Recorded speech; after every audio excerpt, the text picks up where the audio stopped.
સુરતના કામરેજમાં પાટીદાર સમાજની મહત્વની બેઠક યોજાઈ, જેમાં શિક્ષણ આરોગ્યના નામે બિઝનેસ કરતા ટ્રસ્ટીઓ સામે આરપારની લડતનું એલાન કરાયું। બેઠકમાં પાટીદાર સમાજના લોકોને સસ્તા દરે આરોગ્ય અને શિક્ષણ મળે તેવી માંગ ઉઠી હતી। ટ્રસ્ટના નામે અંગત સ્વાર્થ પૂરો કરી સમાજ સાથે અન્યાય કરતા ટ્રસ્ટીઓ સામે આક્રોશ જોવા મળ્યો। સમાજના આગેવાન કે પટેલને પ્રમુખ બનાવી લડત આગળ વધારવાનો મોટો નિર્ણય લેવામાં આવ્યો, જે અંતર્ગત સ્વાર્થી ટ્રસ્ટો સામે બાથ ભેળવા માટે નવી સંસ્થાની રચના કરાશે।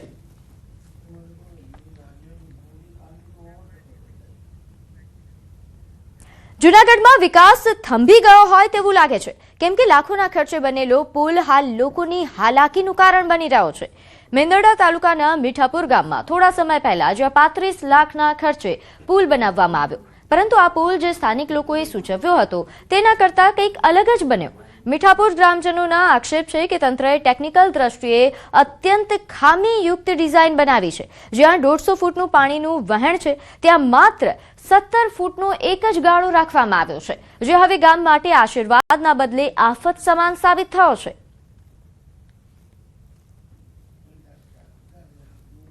આ હોકળાની અંદર મીઠાપુર, આલીધરા, સમઢિયાળ 3 ગામના ખેતરોનું એટલે કે સીમનું પાણી આવે છે, તો પાણીનો પ્રવાહ પણ મોટો હોય તો આવી રીતનું એક ગાળાનો પુલ અહીંયા હાલે જ નહીં। આવું તંત્રની રજૂઆત પણ પહેલા પણ ગામ લોકોએ કરી હતી અને પછી પણ રજૂઆત કરી પણ એ થયું નથી।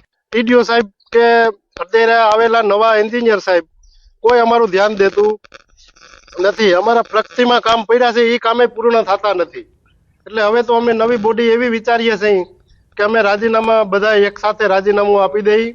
અમારા પ્રગતિના કામ છે, આવીને જોઈ જાય અમારે માલ લઈ ગયેલો ગામમાં પડ્યો છે, એ કામ પૂર્ણ કરતા નથી। તો મેંદરડા તાલુકાના મીઠાપુર ગામમાં વિકાસના નામે માત્ર પોકળ વાતો અને ભ્રષ્ટાચારની ગંધ આવી રહી છે। ગામમાં 36 લાખના ખર્ચે મંજૂર થયેલા પુલનું કામ 1 વર્ષ વીતી જવા છતાં હજુ સુધી એપ્રોચ રોડ વગર અધ્ધરતાલ પર છે। ગ્રામજનોનો આક્ષેપ છે કે જ્યાં 3 ગાળાના પુલની જરૂર હતી, ત્યાં તંત્રએ માત્ર 1 ગાળાનો પુલ બનાવી સંતોષ માની લીધો। પરિણામે ચોમાસામાં પાણી ભરવાની અને પુલ તૂટી જવાની પૂરેપૂરી શક્યતા છે। ગામની દુર્દશા જોઈને લાચાર બનેલા સરપંચે હવે રાજીનામું ધરી દેવાની તૈયારી બતાવી। બીજી તરફ તંત્ર દ્વારા આ મુદ્દે સ્થળ તપાસ હાથ ધરાશે અને ટેકનિકલી જરૂરી જણાશે તો સુધારાઓ માટે દરખાસ્ત તૈયાર કરી મંજૂરી માટે મોકલવામાં આવશે તેવું નિવેદન આપ્યું।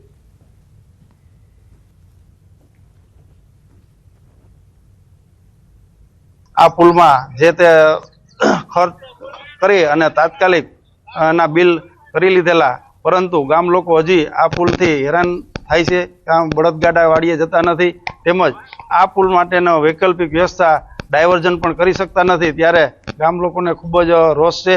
રોજની કામગીરી બાકી છે, જે અમે પૂર્ણ કરી આપશું ચોમાસા પહેલા, અને પુલ ચાલુ કરવાનું આયોજન અમારું પૂર્ણ રૂપે છે। અને રજૂઆત અન્વયે કોઈ જે વધારે સ્થળ છે તે મુજબ જરૂરિયાત જણાશે અમને તો આગળ દરખાસ્ત કરી અને મંજૂર કરાવશું। ભાજપનું આંતરિક જૂથવાદ અને ટકાવારીની રામાયણે હવે ગ્રામજનોના કામો અટકી રહ્યા છે અને નબળી ગુણવત્તાના કામો થતા હોવાના આક્ષેપો થઈ રહ્યા છે। ત્યારે વધુ એક ઘટના એવી બની છે મેંદરડા તાલુકાનું મીઠાપુર ગામ, કે આપ જોઈ શકો છો કે જ્યાં પુલ બનાવવાનો હતો 3 ગાળાનો, ત્યાં 1 ગાળાનો પુલ બનાવી અને 45 લાખ રૂપિયાની કિંમતનો આ પુલ બન્યો છે। એટલે કે આ જે કામગીરી પર પણ હાલ સવાલો ઉઠી રહ્યા છે। બીજી તરફ ધારાસભ્ય જે માણાવદર વિધાનસભાના અરવિંદ લાડાણી અને જિલ્લા પંચાયત પ્રમુખ હરેશ ઠુમરની જે વચ્ચે ચાલી રહેલી રામાયણના કારણે લોકો હેરાન થઈ રહ્યા છે। થોડા દિવસ પહેલા એક ઓડિયો ક્લિપ વાયરલ થઈ છે, જેમાં મેંદરડાના તાલુકા પંચાયતના પ્રમુખ અને અરવિંદ લાડાણી ગ્રાન્ટો બાબતની ચર્ચા કરતા હતા અને તેમાં હરેશ ઠુમરને પણ વચમાં ક્યાંક લાવતા હતા, અને તે જ પરિસ્થિતિ આ ગામમાં જોવા મળી રહી છે કે આ અંદરો અંદરનો ડખો હવે લોકોના કામો થતા નથી, લોકોના કામો થાય છે તો નબળી ગુણવત્તાના થાય છે, અને જેના કારણે લોકોમાં રોષ ફેલાયો છે। મતદાન બહિષ્કારની ચીમકી તેમજ મીઠાપુરના સરપંચ સહિતનાઓએ આગામી 15 દિવસમાં કામગીરી નહીં થાય તો રાજીનામાની ચીમકી ઉચ્ચારી છે। અમાર બખાઈ, ન્યૂઝ 18 ગુજરાતી, મેંદરડા।